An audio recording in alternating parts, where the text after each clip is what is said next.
Hi all, welcome to my YouTube channel. ಎಲ್ಲರಿಗೂ ವರಮಹಾಲಕ್ಷ್ಮಿ ಹಬ್ಬದ ಹಾರ್ದಿಕ ಶುಭಾಶಯಗಳು. ಇದು ಫ್ರೈಡೇ ವ್ಲಾಗ್ ಆಗಿರುತ್ತೆ.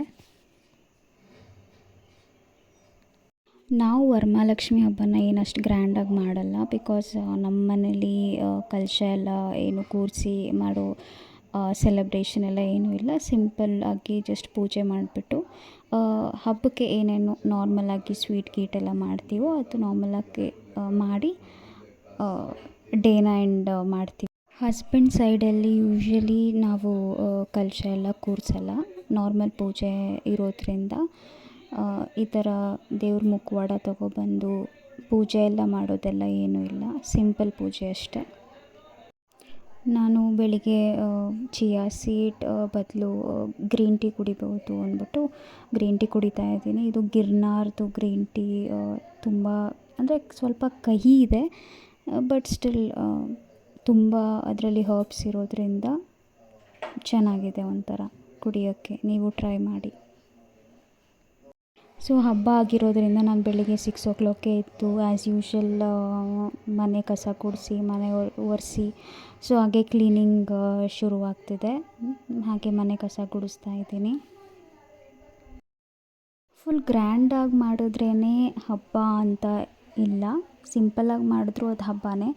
ಅದಕ್ಕೆ ಹಬ್ಬದ ಹಿಂದಿನ ದಿನವೇ ಎಲ್ಲರೂ ತೊಗೊಬರೋ ಥರ ಫ್ಲವರ್ಸ್ ಮತ್ತು ಚೆಂಡು ಹೂವು, ಶಾಮಂತಿಗೆ ಹೂವು ಎಲ್ಲ ತೊಗೊಬಂದ್ಬಿಟ್ಟು ನಾವು ಸ್ವಲ್ಪ ತಕ್ಕ ಮಟ್ಟಿಗೆ ಸೆಲೆಬ್ರೇಟ್ ಮಾಡಿದ್ವಿ ಹಬ್ಬನ.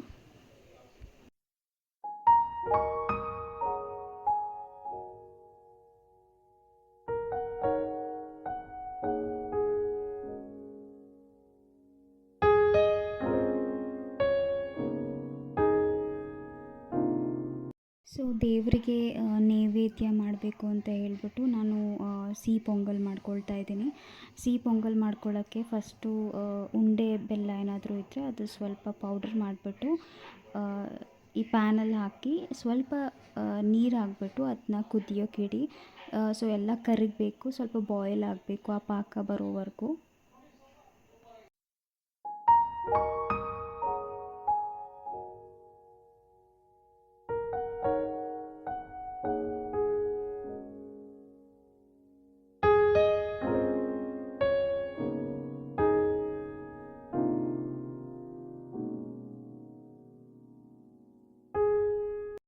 ಸೈಡಲ್ಲಿ ಆ ಬೆಲ್ಲದ ಪಾಕ ಬಾಯ್ಲ್ ಆಗ್ತಾ ಇದ್ದಂಗೆ ನೀವು ಇನ್ನೊಂದು ಸ್ಟವಲ್ಲಿ ಏನು ಮಾಡ್ಬೋದು ಅಂತ ಹೇಳಿದ್ರೆ, ಕುಕ್ಕರಲ್ಲಿ ಸ್ವಲ್ಪ ಮೂಂಗ್ ದಾಲ್ ಮತ್ತು ಸ್ವಲ್ಪ ರೈಸ್, ಹೆಂಗೆ ನೀವು ಇವಾಗ ರೈಸ್ ಮಾಡ್ತೀರೋ ಅದೇ ಥರ 1:2 ರೇಷ್ಯೋದಲ್ಲಿ ಇದನ್ನು ತಗೊಂಡು ಸ್ವಲ್ಪ ನೀರು ಹಾಕಿ, ಅದೇ 1:2 ರೇಷ್ಯೋದಲ್ಲೇ ನೀರು ಹಾಕಿಬಿಟ್ಟು ಅದನ್ನು 3 ವಿಷಿಲ್ ಬಿಡಿ.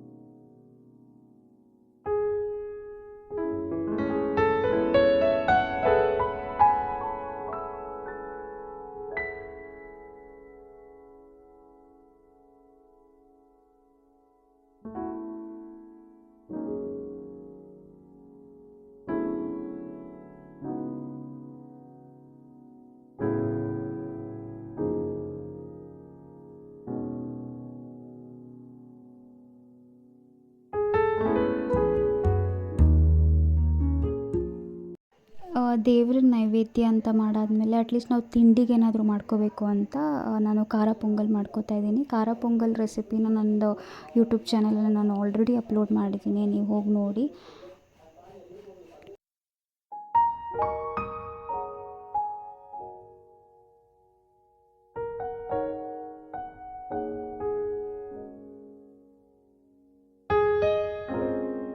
ಇದೆಲ್ಲ ಆದಮೇಲೆ ನೀವು ಗೋಡಂಬಿ ದ್ರಾಕ್ಷಿನ ತುಪ್ಪದಲ್ಲೇ ಹುರ್ಕೋಬೇಕಾಗತ್ತೆ. ತುಪ್ಪದಲ್ಲೇ ಹುರ್ಕೊಂಡಾದಮೇಲೆ ಕುಕ್ಕರಲ್ಲಿ ನೀವೇನು ಮೂಂಗ್ ದಾಲ್ ಮತ್ತು ರೈಸ್ನ ಬಾಯ್ಲ್ ಮಾಡಿದ್ದೀರ ಅದರಲ್ಲಿ ಇವಾಗ ನಾವೇನು ಬೆಲ್ಲದ ಪಾಕ ತಗೊಂಡಿದ್ದೀವೋ ಆ ಬೆಲ್ಲದ ಪಾಕನ ಸ್ಟೇನ್ ಮಾಡಿಬಿಟ್ಟು ಆ ಇದರಲ್ಲಿ ಆ ಕುಕ್ಕರಲ್ಲಿ ಸ್ವಲ್ಪ ಸ್ಟೇನ್ ಮಾಡಿ ಹಾಕಿ. ಬಿಕಾಸ್ ಏನಾಗುತ್ತೆ ಅಂತ ಹೇಳಿದ್ರೆ ಬೆಲ್ಲದ ಪಾಕದಲ್ಲಿ ಒಂದೊಂದು ಸತಿ ಸ್ವಲ್ಪ ಲೈಕ್ ಬೇಡದೇ ಇರೋ ಅಂಶಗಳಿರುತ್ತೆ. ಅಂದರೆ ಲೈಕ್ ಸ್ವಲ್ಪ ಕಲ್ಲು ಎಲ್ಲ ಇರುತ್ತೆ. ಸೊ ಅದೆಲ್ಲ ನೀವು ಸ್ಟೇನ್ ಮಾಡಿ ಆಮೇಲೆ ನೀವು ಅದನ್ನು ಹಾಕಬೇಕಾಗತ್ತೆ.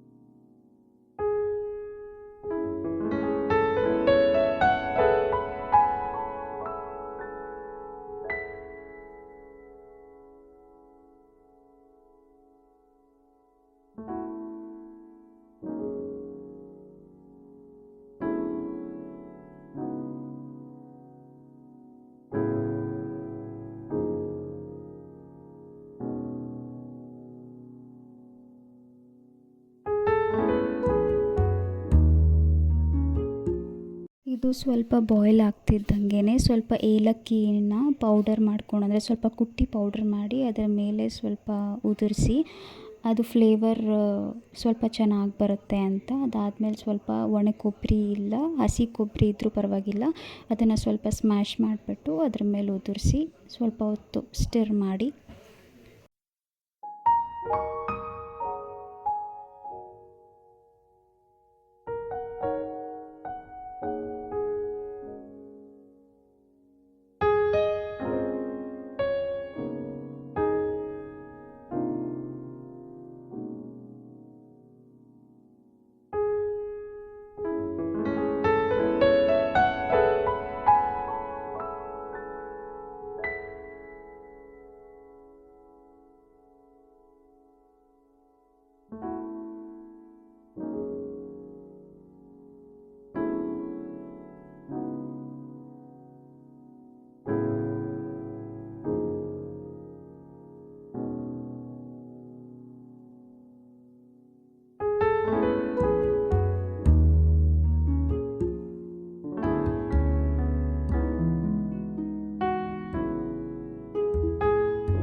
यकी छान बनायला लागतो बडा वर नंबर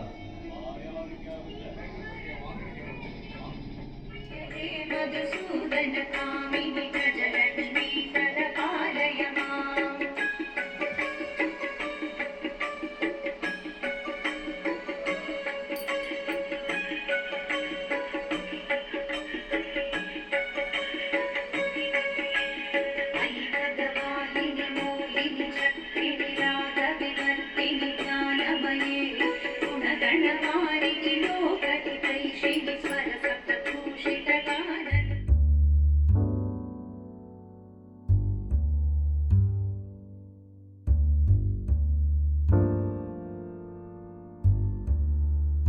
ಈಗ ನನ್ನ ತಿಂಡಿ ಟೈಮ್. ನಾನು ಸಿಹಿ ಪೊಂಗಲ್ ಮತ್ತು ಖಾರ ಪೊಂಗಲ್ ಮಾಡಿಕೊಂಡೆ. ಆಮೇಲೆ ಸ್ವಲ್ಪ ರವೆ ಉಂಡೆ ತಿನ್ನಬೇಕು ಅಂತ ಅನ್ನಿಸಿದೆ. ನನಗೆ ರವೆ ಉಂಡೆ ಅಂದರೆ ತುಂಬ ಇಷ್ಟ, ಅದಕ್ಕೆ ರವೆ ಉಂಡೆ ಮಾಡ್ಕೋತಾ ಇದ್ದೀವಿ. ಸ್ವಲ್ಪ ಬಾಣಲಿಲಿ ತುಪ್ಪ ಹಾಕಿ ದ್ರಾಕ್ಷಿ ಗೋಡಂಬಿ ಎಲ್ಲ ಚೆನ್ನಾಗಿ ಹುರ್ಕೋತಾ ಇದ್ದೀವಿ.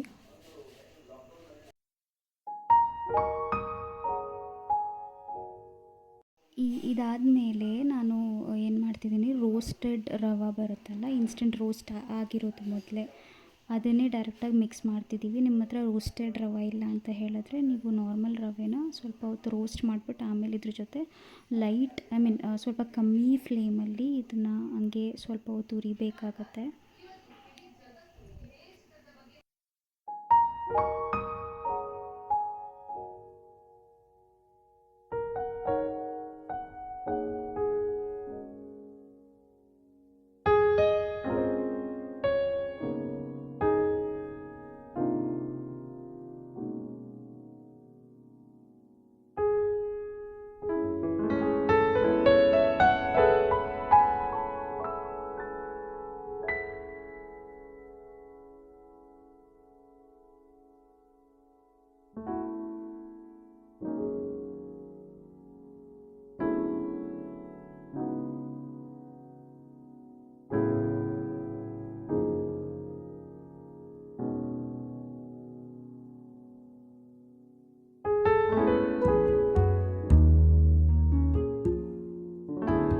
ಅದು ಲೈಟ್ ಫ್ಲೇಮಲ್ಲಿ ಹುರ್ಕೊಂಡಾದ್ಮೇಲೆ ಕೊಬ್ಬರಿನ ಸ್ವಲ್ಪ ತುರಿದಿಟ್ಕೊಳ್ಳಿ. ಅಂದರೆ ಸ್ವಲ್ಪ ಜಾಸ್ತಿ ನಾನು 1.5 ಕೊಬ್ಬರಿನ ತುರಿದಿದ್ದೀನಿ.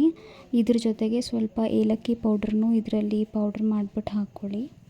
ಹಾಕ್ಕೊಂಡಾದ್ಮೇಲೆ ನಾವು ಹುರಿದಿರೋ ರವೆ ಮತ್ತು ಗೋಡಂಬಿ ದ್ರಾಕ್ಷಿ ಮಿಶ್ರಣದಲ್ಲಿ ಸ್ವಲ್ಪ 2.5 ಕಪ್ಪಷ್ಟು, ಚಿಕ್ಕ ಕಪ್ ಆದರೂ ಪರವಾಗಿಲ್ಲ, 2.5 ಕಪ್ಪಷ್ಟು ಸಕ್ಕರೆ ಹಾಕ್ಕೊಂಡಿದ್ದೀನಿ.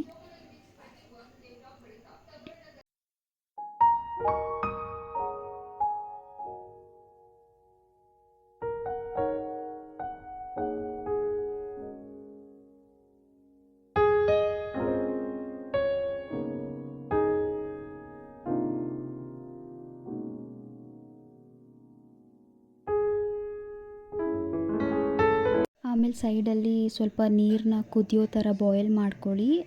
ಏನಕ್ಕಂತ ಹೇಳಿದ್ರೆ ಒಂದೊಂದು ಸತಿ ಅಂದರೆ ಒಬ್ಬೊಬ್ಬರು ರವೆ ಉಂಡೆಗೆ ಹಾಲು ಹಾಕ್ಬಿಟ್ಟು ಮಿಕ್ಸ್ ಮಾಡ್ತಾರೆ. ಸೊ ದಟ್ ಅಟ್ಲೀಸ್ಟ್ ಒಂದು 2 ಡೇಸ್ಗೋಸ್ಕರ ಅವ್ರು ಮಾಡ್ಕೊಂಡಿದ್ರೆ ಆ ಥರ ಮಾಡ್ಬೋದು. ನೀವು ಬಿಸಿನೀರಲ್ಲಿ ಅದನ್ನು ಮಿಕ್ಸ್ ಮಾಡಿಬಿಟ್ಟು ಉಂಡೆ ಕಟ್ಟಿದ್ರೆ ಏನಾಗುತ್ತೆ ಅಂತ ಹೇಳಿದ್ರೆ ಸ್ವಲ್ಪ ಜಾಸ್ತಿ ದಿನ ಅದನ್ನ ಪ್ರಿಸರ್ವ್ ಮಾಡ್ಬೋದು ಅನ್ನೋದು ಅಮ್ಮ ನನಗೆ ಹೇಳ್ಕೊಟ್ಟಿರೋದು. ಸೊ ಅದ್ರ ಪ್ರಕಾರನೇ ನಾನು ಇದನ್ನ ಮಾಡಿದ್ದು.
ಎಲ್ಲ ಕೆಲಸ ಮುಗೀತು ಅಂತ ನಾವು ಟೆಂಪಲ್ಗೆ ಹೋಗೋಣ ಅಂತ ಪ್ಲ್ಯಾನ್ ಮಾಡಿದ್ವಿ.